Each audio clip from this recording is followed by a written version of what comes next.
다이아포라 문제에 대해서 어떻게 할 것인가? 세 번째, 화평의 일과 건덕에 힘쓰라 입니다. 화평의 일과 건덕, 덕을 세우는 일에 힘쓰라 이 말이에요. 우리 19절에서 21절 보겠습니다. 자, 19절에서 21절 읽습니다. 시작. 그러므로 우리가 화평의 일과 서로 덕을 세우는 일을 힘쓰나니 음식으로 말미암아 하나님의 사업을 무너지게 하지 말라. 만물이 다 깨끗하되 거리낌으로 먹는 사람에게는 악한 것이라. 고기도 먹지 아니하고 포도주도 마시지 아니하고 무엇이든지 내 형제로 거리끼게 하는 일을 아니함이 아름다우니라. 내게 있는 믿음을 하나님 앞에서 스스로 가지고 있으라. 자기가 옳다 하는 바로 자기를 정죄하지 아니하는 자는 복이 있도다. 21절까지 읽는 건데 22절 읽어버렸네. 응? 19절에서 21절 보니까 화평의 일과 서로 덕을 세우는 일을 힘쓰라는 거예요. 이게 뭐냐? 그러니까 바울은 이제 믿음이 강한 사람이 믿음이 약한 지체들을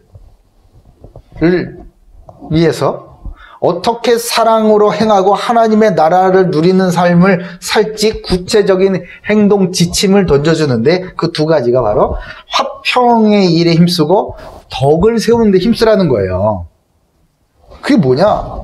그리스도 안에서 모든 것이 다 선하게 되었다라고 말씀하시죠. 아멘. 그렇게 된 줄 믿습니다. 그리스도 안에서 그리스도께서 모든 피로 다 씻어졌기 때문에 다 선하게 된 거예요. 그런데 연약한 믿음으로 말미암아 그 모든 것이 다 선하게 되었다. 이것이 아직 거리끼는 마음에 거치는 거예요. 이게 걸려. 그런 사람한테는 여전히 그것이 악하게 여겨진단 말이에요.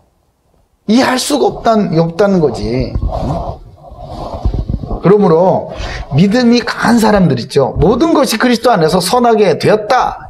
이것을 확실하게 믿고 자유함을 누리는 이런 사람들은 믿음이 연약한 사람들을 위하여 그들의 마음에 거치는 것들, 꺼림직한 이런 것들은 하지 말아라.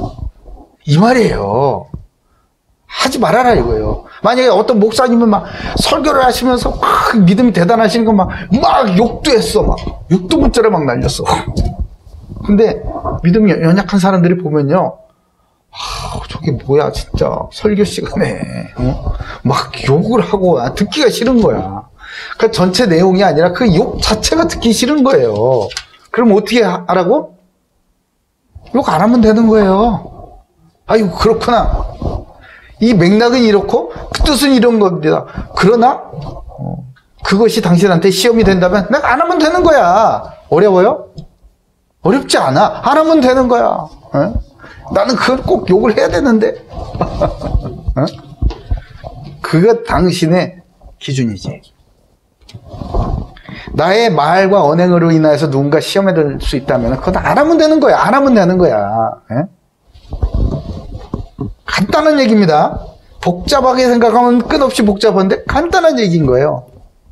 하나님의 영광 외에 왜 그럴 수 있느냐? 잘 들어보세요. 하나님의 영광 외에 나는 오직 그리스도를 위하여서 사는 것 외에 오직 성령의 인도받는 그 일 외에 먹는 것이나 마시는 것이나 무엇을 하든지 나는 얽매이지 않기 때문에 그렇다. 다른 말로 해도 되고 안 해도 된다 그거. 이렇게 되는 거예요. 그래야 자유함을 얻죠. 들고 있다가 하나님께서 기뻐하시지 않아 그러면 바로 놓을 수 있는 거예요. 아멘. 그렇게 되기를 바랍니다. 그런 자유함을 누리시길 바라요. 내가 그걸 들고 있는 것 때문에 누군가 시험에 든다? 그러면 얼른 놓을 수 있어야 하는 거예요. 이거는 하나님께서 뭐라고 그러시는 게 아니야 라고 우길 것이 아니라 나의 어떠한 행동 때문에 누군가가 시험에 들거나 상처를 입거나 그렇다면 안 할 수 있어야 한다는 것이에요. 그게 바로 믿음이 강한 자의 행동 양식이라고 말씀하시는 거예요. 그게 화평의 일과 서로 덕을 세우는 일이라는 겁니다. 근데 말이에요, 중요한 거는 여기 있어요. 왜 그리스도인은 화평의 일과 서로 덕을 세우는데 힘을 써야 하는 거예요? 왜 이렇게 하라고 하시지? 첫 번째입니다.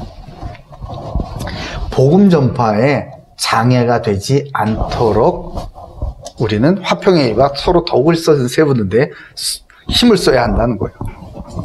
그거는 복음의 진수, 본질에 해당하는 게 아님에도 불구하고 믿음이 연약한 자나 이 복음을 모르는 사람들, 믿지 않는 사람들에게는 오히려 복음을 접하기도 전에, 이 복음의 핵심을 알기도 전에, 그리스도를 만나기도 전에 그것이 마음을 닫게 만드는 요인이 될 수 있기 때문에 그래요. 복음 전파에 장애가 되는 거예요. 믿음이 연약한 사람은 복음이 아닌 다른 일에 부담을 갖거나 시험 들게 하지 말아야 한다는 거예요. 우리나라에서는 그렇습니다. 예를 들면서 교회를 다니는 사람이다. 그러면은 술 안 먹고 담배를 안 피우고 이렇게 알고 있잖아요. 본인들은 그렇게 하고 싶지 않아. 근데 예수 믿는 사람은 다 그래야 되는 줄 알고 있어요. 근데 저 사람 교회 다닌다면서 근데 막 술자리에서 폭탄주를 막 말아먹고 막 담배도 그냥 여러 가지로 막 무슨 하트도 만들고 구름 도나스도 만들고 별걸 다 해. 예?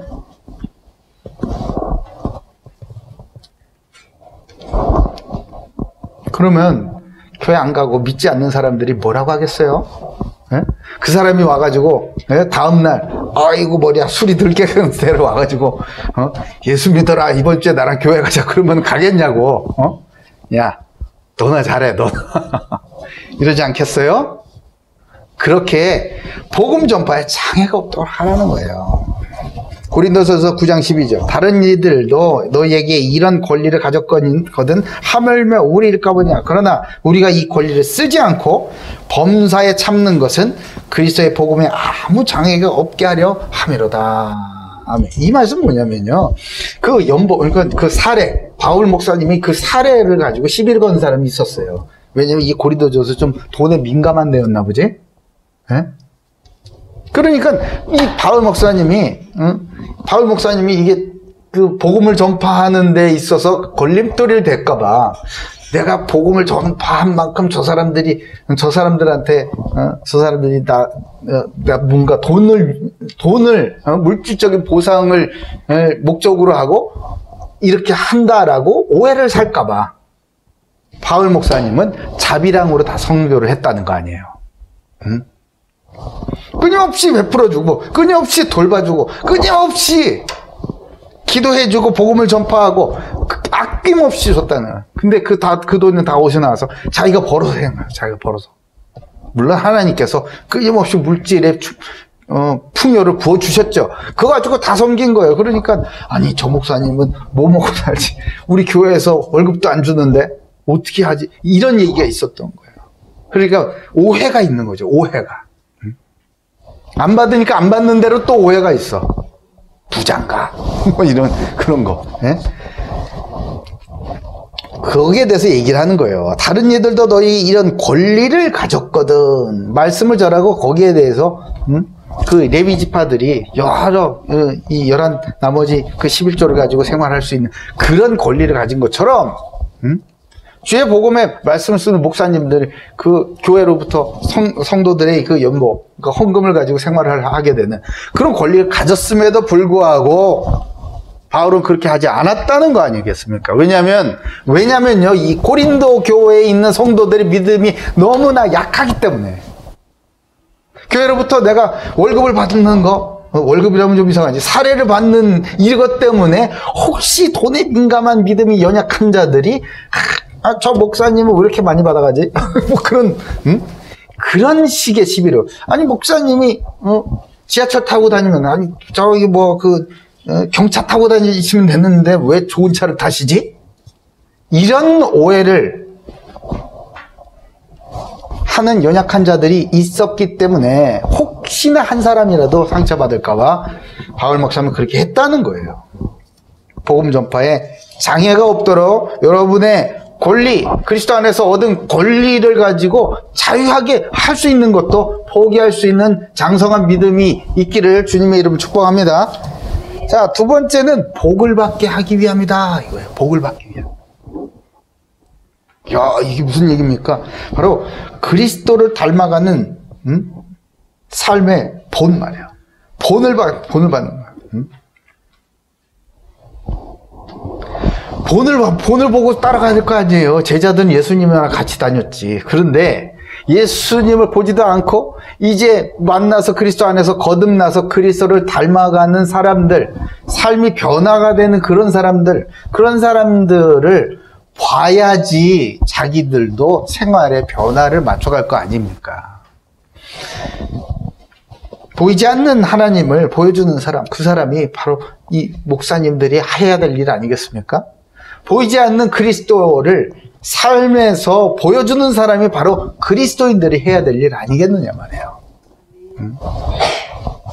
본을 받게 하는 본을. 데살로니가 후서 3장 9절에 우리가 권리가 없는 것이 아니요 오직 그리스도 스스로 너희에게 본을 보여 우리를 본받게 하려 함이니라. 아멘. 본받게 하기 위하여서 올바르고 바르고 어디를 가든지 칭찬받는 그런 신앙인 그리스도인이 되게 하기 위하여서 본을 보여야 하는데, 그것은 바로 말씀을 가르치는 사람, 믿음이 강한 사람, 집사님, 장로님, 권사님, 이런 리더들이 먼저 믿음의 본을 보이라 이 말이에요.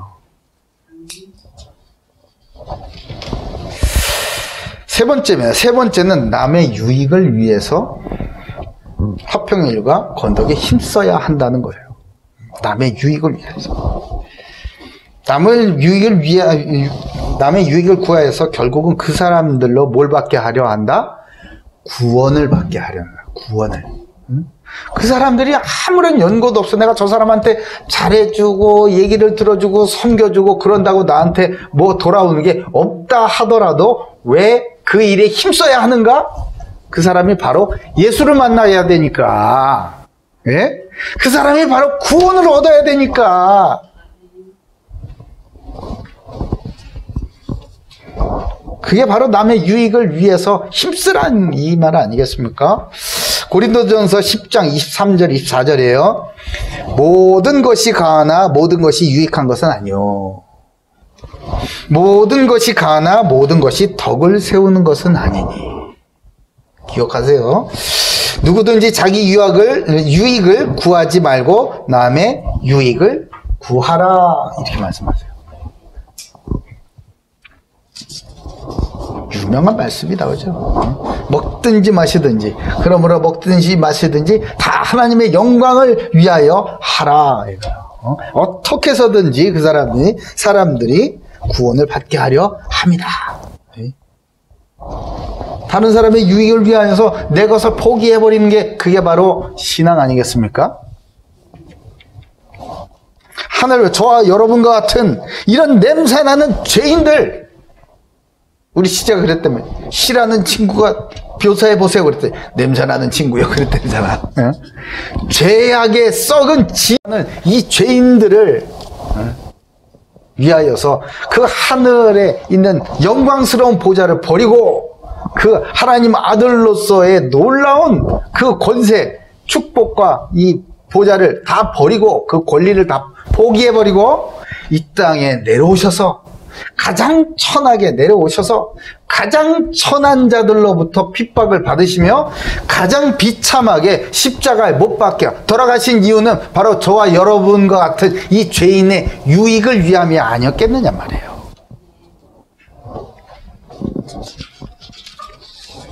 하나님의 사업은 믿음으로 구원받은 자를 하나님의 나라 증인으로 세워서 화평의 일과 또 덕을 서로 세우는 일에 힘쓰게 하는 그런 장성한 자로 세우는 그 일이 바로 하나님의 일인 거예요.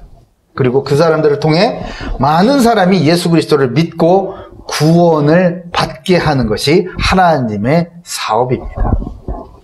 사랑하는 고대교회 모든 가족들은 이제 하나님의 사업에 동참하도록 부르심을 받은 동역자로서 화평의 일과 서로 덕을 세우는 일에 힘쓰는 믿음이 강한 자로 성장하는 귀한 응답이 이번 주에 있기를 주님의 이름으로 축복합니다.